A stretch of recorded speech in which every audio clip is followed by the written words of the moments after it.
into too much detail. Just stick to the point. To the Mama knows best. Yeah. Okay. So you said and spelled your first and last name. So could you tell me a little bit about the Stilleto Sister Society, what it is? We formed the Stilleto Sister Society in June of this year out of a way to heal from the murder of a friend of mine, Anna Shea Divine English. And her companion and I wanted to do something. We wanted to make a difference. We wanted the loss of her life to make a difference. We didn't want her to die in vain. And so from there, we found ourselves accepting invitations to rallies and city council meetings. And before I knew it, it had taken on really a life of its own, and in part really transformed my life in doing so. So as co-founder and president, our mission now is to provide resources to the transgender community wherein they can find ways and means to become a respectable citizen in this community, as well as we want to focus on providing people with the tools to empower themselves to make their communities better. And in doing so, often that means we have to hold elected officials accountable. Sure, and I was at the city council meeting when you were there, and that was to sort of bring the liaison group from JSO and let the LGBTQ plus community know that JSO is working on these crimes, the murders, including the murder of Natasha, and you spoke and said some pretty powerful things there, especially after the little protest when the people got up and walked away, and you said that, you know, it was important for us to work with these elected officials and hold them accountable, and you said that a little bit just now, but what do you mean by that, I guess? Well, what we are focused on now is trying to bridge the gap in communication between JSO, our Jacksonville Sheriff's Office, and the LGBT community overall. What that means at this point is that the community has laid out its requests and or demands for JSO, and as one of the selected activists in this community, I was extended an invitation to the initial meeting with 3 other activists, myself, and JSO, which included the sheriff, his undersheriff, and his, I think what I would call the executive sheriff's team, down to his liaison, Marlo Zarka, who has been very instrumental in helping us to move this conversation forward. So what we want to do now with one of the requests, from the community was a liaison officer. There have been several transgender equality groups and equality groups for the LGBT community overall that had been allocating for the said officer. When I got involved in the conversation, I remembered an officer from the days that I was working in the club circuit, and you know, his name was Officer John. And for almost 10 years, you know, I saw him, we got to know him, he was there for us, he would work events that were sponsored by people outside of, you know, official business. And when I returned back to Jacksonville, I remember a couple of years ago asking someone, have you seen Officer John? And who knows what's happened. I'm sure he's probably retired in Boca Raton now, living very well. But the point is like we got to know him and that one guy was gone. And so when I think what was influential and what allowed me to be confident in the role and even be accepted in the role in this conversation is that I allocated for a team. And that request was generously, I think, welcome. It was entertained, and within a week and a half, I was receiving an email saying, hey, we've got to start. And so the Sheriff's Watch meeting we had was just the beginning. of meeting that team, at least being able to say, okay, they are doing something. That they weren't, having us chase our tails or someone blowing smoke up my, that progression was really happening. So now, here it is. We're approaching, I think, for me, I'm already starting to have restless nights about it out of a good, a good anxiety. I'm really excited coming up on the 15th of August, wherein we will host a meet and greet to embrace the LGBTQ liaison team from JSO and the community overall. Though my society has a special interest and focus on transgender equality and rights and camaraderie even, what is exciting for me is that we can, as new as we are as a society, make a little bit of a difference in really what is a major way. And so the feedback from that has been awesome. People are really excited. Of course, I am not dismayed. I understand there is still a lot of work to do. I understand that there's still trust to be built and conversations to be had. I totally understand that at this point what is most important is the transparency of it in this team.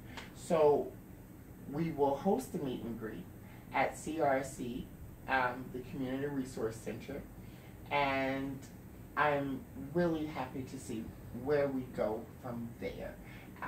That's the progressive raha right now. Sure. And so, I guess I wasn't really surprised. Well, let me just put, so I'm only an ally, an immediate ally at that. So my position is both professional and also from outside of the LGBTQ community. And all I can do is sort of listen and learn and absorb and try and use that in a professional way. So when I say that I was surprised that so many people got up and walked out, it might sound naive, maybe, but yeah, right. So I understand that there are frustrations just from talking to people, but I guess to me, it seemed like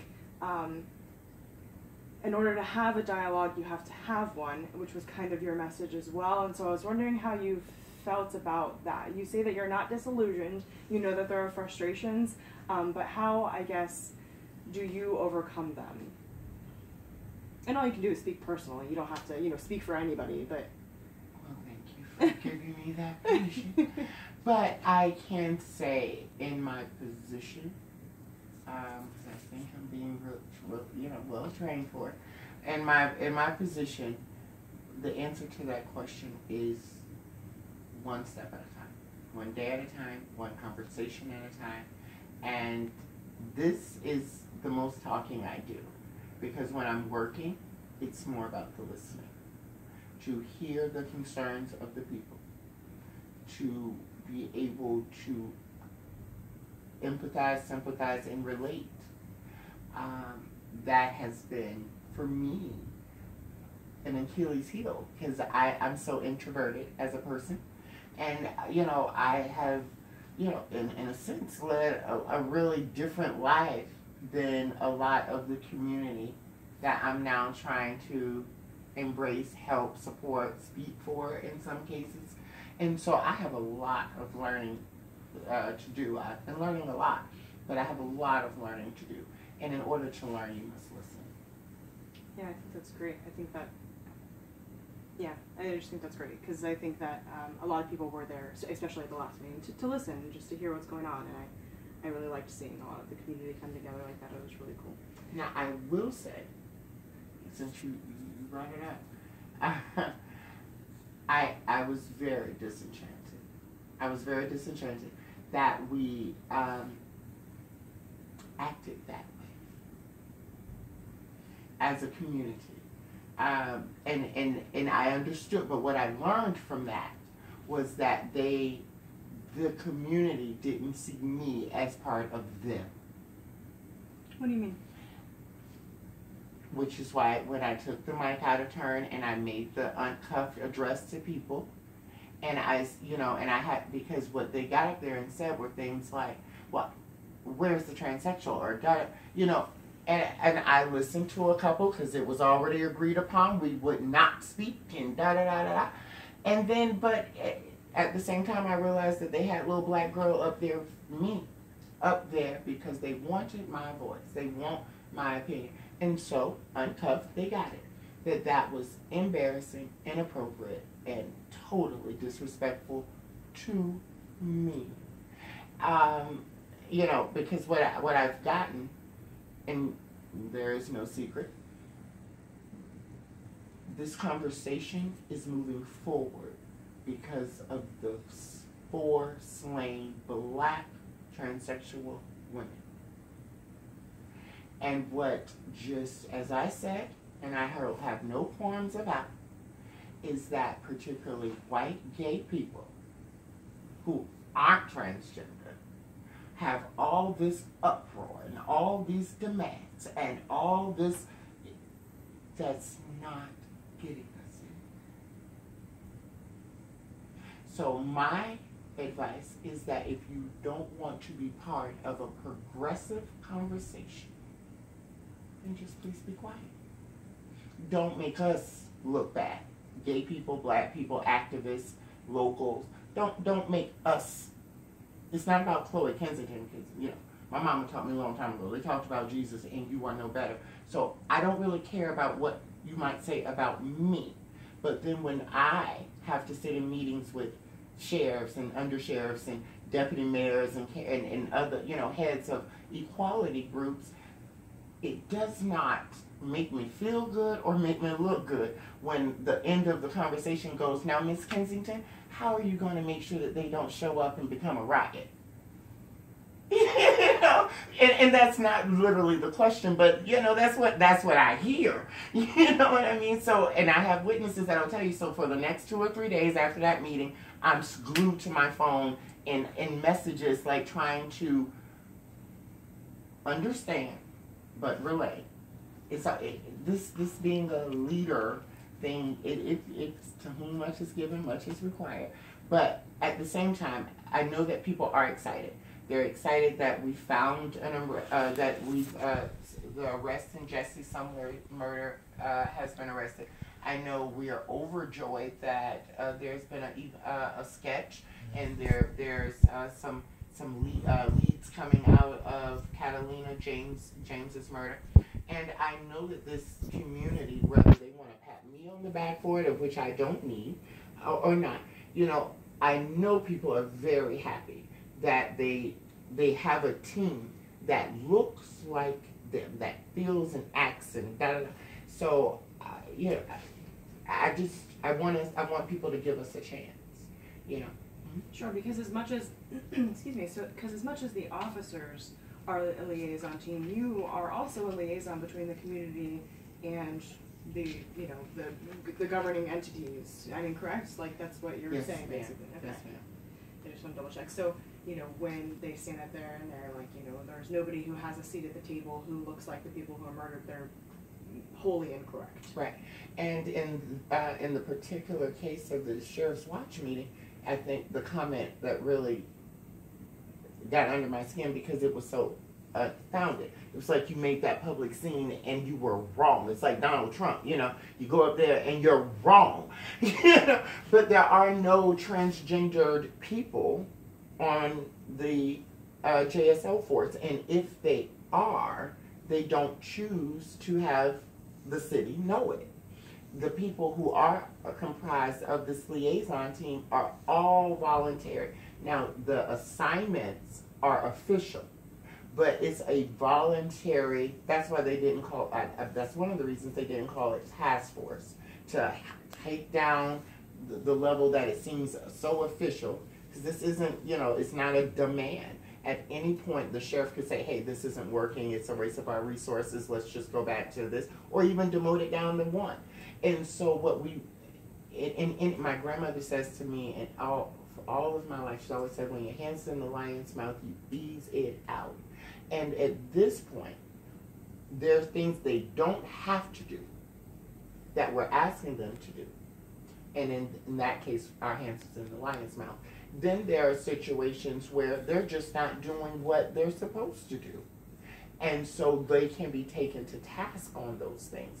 But instead of, us, again, be belligerent, for lack of a better term, it's better to have a respectful conversation with them, allow them to see the errors of their ways and know that we're watching. And then if they don't do what they're supposed to do, I like to remind people, this is a midterm election year. Vote their asses out. There you go. And so it's a balance. It's a balance between the community keeping their eyes on the governing entities, and the governing entities serving the community the way that they should. Mm-hmm. Absolutely.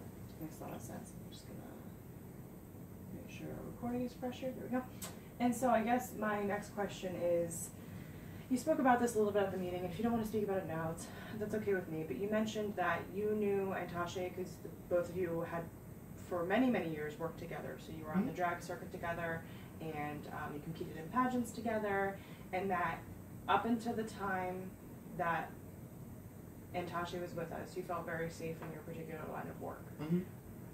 Do you think that the safety for people in that line of work are, you said you didn't like the term sex workers, so I'm not going to use it. Do you think that the safety has gotten any better?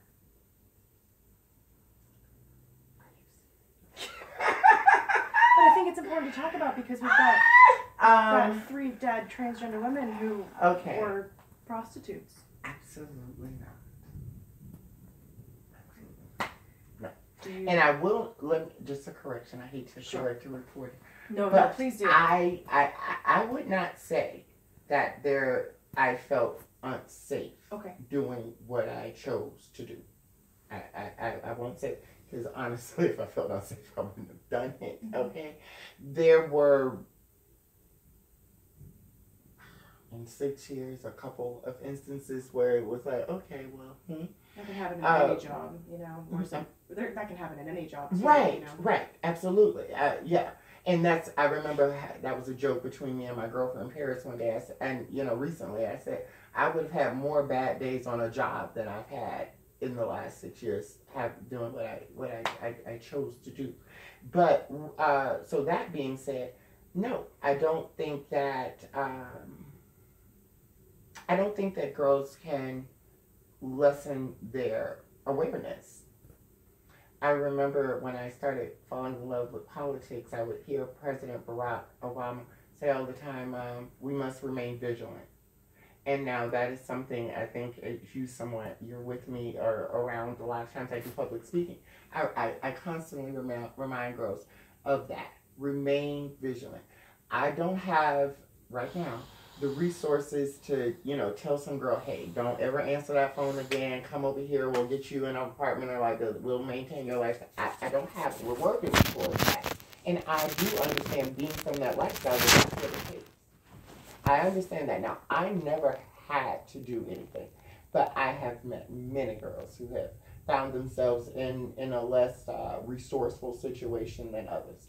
So what I do now in this position, in a way that I try to be transparent and relatable to the girls that hear or read these interviews or anything, is I give what I think are helpful tips. You know what I'm saying? It's very, I have never been a girl to walk anywhere. I don't even like checking my mailbox. So I do not encourage girls to be on the streets.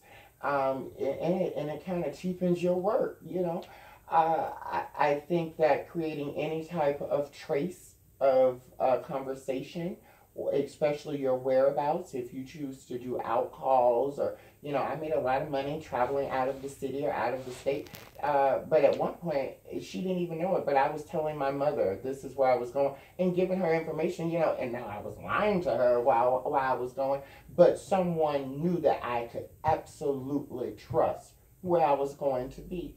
And I think that's the most valuable.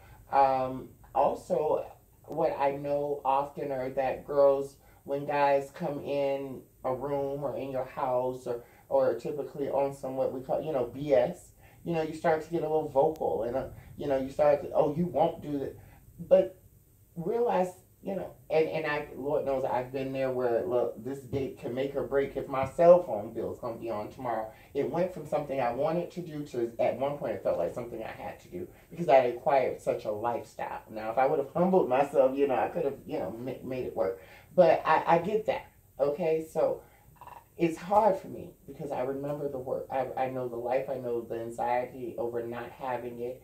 I know, and we haven't scratched on what it takes to be the girl financially. So it's very hard for me to say that, to lie when speaking about this situation. No, I don't think that anybody is safe. But hell, I don't really think anybody is safe, which is why we're, trying to look at how to narrate this conversation with JSO in a larger way to affect the whole community. But what, again, I say them all the time, let somebody know where you're going, remain cognizant, aware, vigilant, and humility. Humility goes a long way, especially, and doubt means don't. Lord knows I have learned that in my 36 years. Doubt means don't. Do not, and it definitely means do not then try to justify your damn doubt. You know what I mean? Doubt means don't. Just don't do it, for real. And Lord knows, oh goodness, if I would have learned that lesson even 10 years ago, you and I probably wouldn't have been here.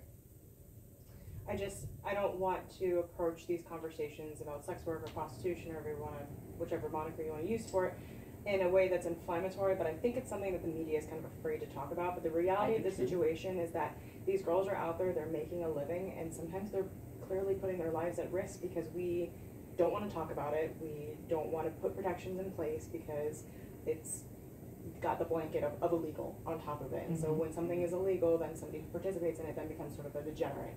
And I think that is a toxic way of thinking. And we've got, we've got like 3.5-ish murders, 4 murders to show for it. And so, I hope you don't feel like I'm trying to be inflammatory about it. I just think it's really important to talk about because talk about the facts. We can't help people, and that's what I'm learning, especially with a lot of groups and organizations that are already here. If you're not really getting to the source of the issue, and some people have said to me that's why I'm kind of a breath of fresh air, a welcome air into these conversations, because it just is what it is.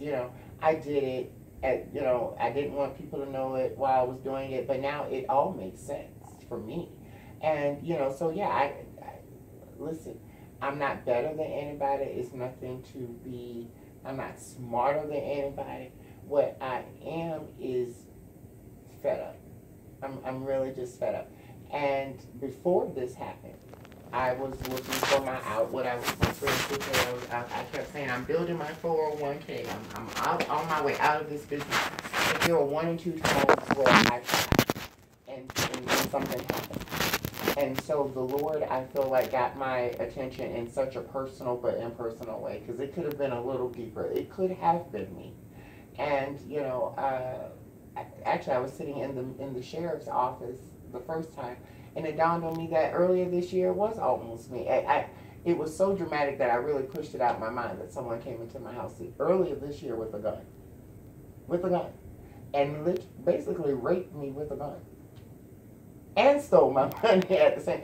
And I was just so, well, obviously I wasn't too much of anything because I kept doing it, So 2-3 months later, this happened. And I decided to take the yes that I was giving to God a heck of a lot more seriously, and still today, you have to, you owe it to yourself, and you owe it to yourself to try to be the very best representation of things. And not to sound crude, but okay, so I've mastered, the bedroom. I think I can do a couple other things too. So that's where I am, and that's, I have to talk to myself. I have to get real with myself and say, and there are things that, I've gone through that people don't know, and people would never know unless I open my mouth. But it was like a week after my birthday, or it could have been a week before, I don't know. I just remember it was around my birthday, I don't know. as I told them, you could look up the sheriff's phone calls. I called the police. It was like 3:30 in the morning. I sure did, and I got there, and yeah, they did. They made me feel like my common phrase. Why am I here? Why am I here? No, I'm not laughing. I'm laughing. But you know, that's kind of how I dealt with it. You know, they shrugged it off, and so did I. Thank God, and I kept on going. I probably took my ad down for like a week until something needed to be paid. You know, but yeah. So trust it. Yeah, I have not had the horror stories because I've never really allowed myself to be in situations where the horror stories come. Even, you know, I believe in vetting a client before they come over. Well, I like to hear your voice and hear the language that you use. So, I mean, I can look at how I've kept myself out of harm's way, but at the end of the day, the Lord's going to get your attention if He wants it. And when you reference this, you mean the murder of Antasha, correct? I'm sorry, am I pronouncing her name correctly? Anna Shay. Anna Shay. You can call her Shay. Okay, Shay. I think she wouldn't mind. Okay, so when you say the event that happened shortly after, the violent event that happened to you, you mean? Yeah, because I actually, what I came to find out is that what happened in my house was around the same time Celine Walker was murdered. Wow. Yeah. Yeah. So when I began to really make all the connections of it all, that's when I said, this won't be just me speaking at a rally. I have to, and which is why I work so hard at it, because this is, I'm not getting a dime from it. Actually, I spent a couple of dollars on it, but I need it to pay off for me, because at 36, it's like, now what? You know? I used to think I was one of the smartest people in the world, but the old saying, well, how's it go? You're so smart, you're stupid. And that's how I feel at 36. Everything I thought I knew, I'm learning it again. But this time I got to learn, at least try to learn it the right way. And that's what I encourage.